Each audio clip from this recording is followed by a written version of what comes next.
Hello students, welcome back to my channel. Vishal Gupta आपका teacher. कैसे हो आप सब स्टूडेंट्स? अब हम डिस्कस करने जा रहे हैं सीए फाउंडेशन, जो कि ICAI इंस्टीट्यूट द्वारा न्यू सिलेबस दिया गया है, new scheme of education and training for paper 2 business laws, जो कि मई 2025 एग्ज़ाम से लागू होगा।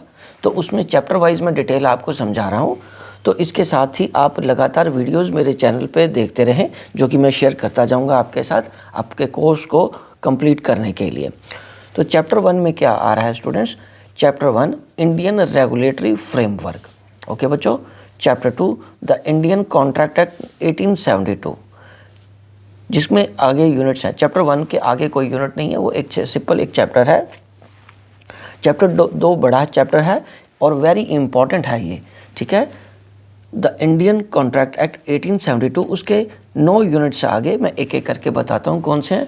Unit number 1 nature of contract, unit number 2 consideration, unit number 3 other essential elements of the contract, unit number 4 performance of contract, unit number 5 breach of a contract and it's remedies, unit number 6 contingent and quasi contracts, unit number 7 contract of indemnity and guarantee, unit number 8 bailment and plunge, unit number 9 agency. ठीक है students, चलिए अब हम आगे बढ़ते हैं chapter number 3 की तरफ। तो chapter number 3 the sale of goods act 1930, इसके अंदर जो यूनिट है वो है unit number 1 formation of the contract of sale, unit number 2 conditions and warranties, unit number 3 transfer of ownership and delivery of goods, unit number 4 unpaid seller. ठीक है students, चलिए अब हम आगे बढ़ते हैं चैप्टर 4 की तरफ। Students, chapter 4 the Indian partnership act 1932।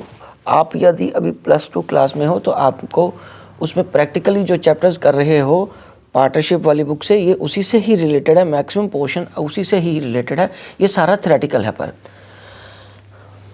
Unit number 1 journal nature of partnership, unit 2 relations of the partnership. ये 2 चैप्टर तो आपने +1 में भी जब फॉर्म्स ऑफ बिजनेस ऑर्गेनाइजेशन पढ़ा होगा तब उसमें ही था, लेकिन अब यहाँ पे एक्ट के हिसाब से थोड़ा ज़्यादा डिटेल में हम पढ़ेंगे।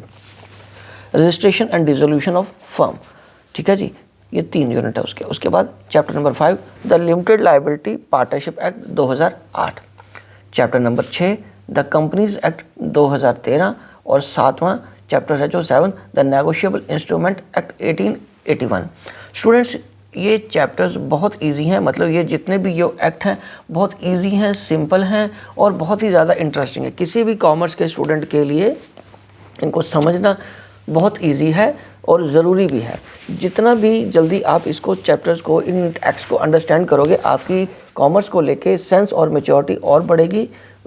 तो इसीलिए आप मेरे चैनल पे लगातार इन चैप्टर्स के वीडियोस, रादर सारे कोर्स की वीडियोस देखते रहिए और अपना कोर्स कंप्लीट करते रहिए। Wishing you good luck.